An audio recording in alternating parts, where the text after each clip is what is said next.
Tuhan bersamamu.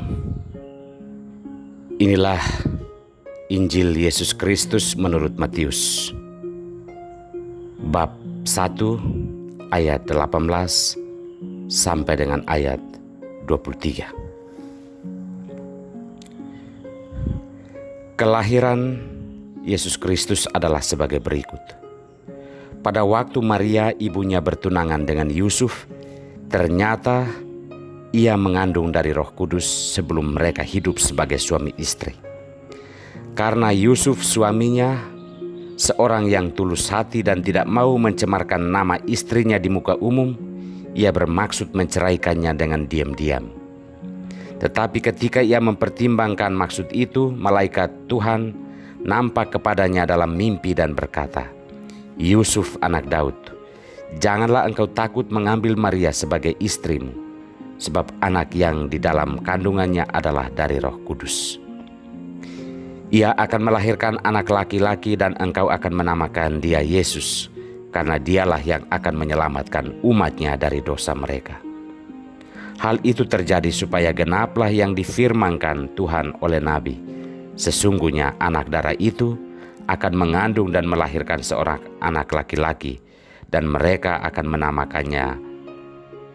menamakan dia Immanuel," yang berarti Allah menyertai kita.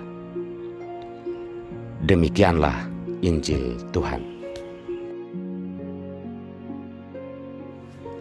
Jangan takut terlibat dalam karya Allah. Inilah sampan bersama saya, Pater Domi Kevi, SVD. Bapak, Ibu, saudara-saudariku yang terkasih dimanapun Anda berada saat ini, sampan kembali menyapa Anda sekalian. Semoga selalu dalam keadaan sehat dan diberkati Tuhan. Saudara-saudariku yang terkasih, pernah ada yang bertanya kepada saya,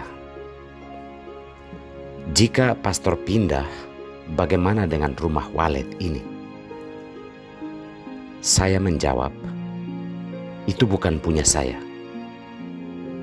Lalu ia bertanya bagaimana jaminan hidup sebagai seorang pastor dan sebagainya, karena kebetulan ia bukan Katolik. Saya memahami bahwa pada umumnya kita, kalau menjalani hidup, pasti berpikir pertama-tama tentang jaminan apa yang perlu kita dapat, terutama jaminan-jaminan seperti gaji, tabungan, jabatan, dan hal-hal serupa.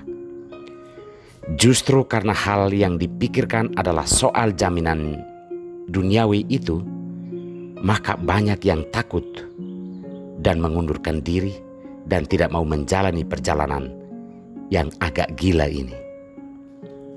Hal yang sangat wajar, karena memang kita membutuhkan hal-hal duniawi. Tetapi kita jangan lupa bahwa untuk karya-karya Tuhan, Tuhanlah yang memikirkan dan melancarkan semua karya tersebut. Kita yang mau menjalaninya hanya bisa menjalaninya dengan iman dan keyakinan, tanpa rasa takut, tidak memiliki ini dan itu. Saudara-saudariku yang terkasih, Yusuf suami Maria dalam Injil hari ini sedang berada dalam situasi dilematis. Di satu sisi, ia sangat mencintai Maria dan mereka telah bertunangan. Pada sisi yang lain, ia mengetahui bahwa Maria telah mengandung dari Roh Kudus. Dan bagi Yusuf, hal ini memalukan. Karena Maria dianggap telah tidak setia. Yusuf memutuskan untuk menceraikan Maria secara diam-diam. Namun Tuhan mendatangi Yusuf dalam mimpi dan mengatakan, "Jangan takut. Engkau mengambil Maria sebagai istrimu, karena anak yang ada di dalam kandungannya adalah dari Roh Kudus." Yusuf akhirnya sadar bahwa Maria telah ditentukan oleh Allah sejak semula untuk terlibat dalam karya keselamatan Allah.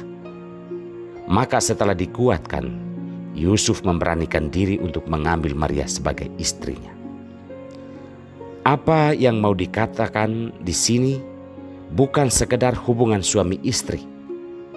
Hal mendasar yang mau disampaikan adalah kemauan untuk terlibat dalam karya Allah menyelamatkan umat manusia. Walaupun ada berbagai pergumulan yang berat di dalam karya-karya seperti ini, soal jaminan, soal harga diri, soal prestasi, namun seorang yang mau terlibat di dalam karya Allah tidak perlu takut, tidak memiliki ini dan itu, dan tidak menjadikan hal-hal duniawi sebagai tujuan hidup. Karena terlibat secara tulus dalam karya-karya Allah, kita harus yakin dan percaya bahwa Allah akan turut bekerja di dalam setiap pergumulan hidup kita, menjalani karya-karya baik demi keselamatan umat manusia. Maria dan Yusuf adalah orang-orang yang mampu mengalahkan keinginan-keinginan dan tuntutan-tuntutan duniawi demi keterlibatan dalam karya-karya Allah. Mereka dalam segala kekurangan dan pergumulan itu percaya kepada Tuhan yang telah memanggil dan menentukan mereka sebagai orang-orang yang menghadirkan karya keselamatan bagi seluruh umat manusia. Saudara-saudariku yang terkasih, jangan takut terlibat di dalam karya-karya Allah. Karya-karya Allah itu adalah pekerjaan-pekerjaan baik yang dilakukan dengan niat agar kabar gembira Injil semakin tersebar ke seluruh dunia. Karya-karya Allah itu adalah perbuatan-perbuatan cinta kasih yang dilakukan dengan penuh kerelaan dan ketulusan untuk keselamatan, kebahagiaan, dan kegembiraan orang lain. Marilah kita belajar dari Maria dan Yusuf untuk tidak merasa minder, apalagi takut untuk terlibat di dalam karya keselamatan Allah. Menghadirkan kabar gembira, menghadirkan pembebasan, menghadirkan keadilan dan kebahagiaan bagi dunia ini. Dia yang telah memanggil kita, menyertai kita dengan Roh Kudus-Nya dalam karya-karya tersebut. Semoga Tuhan memberkati kita semua.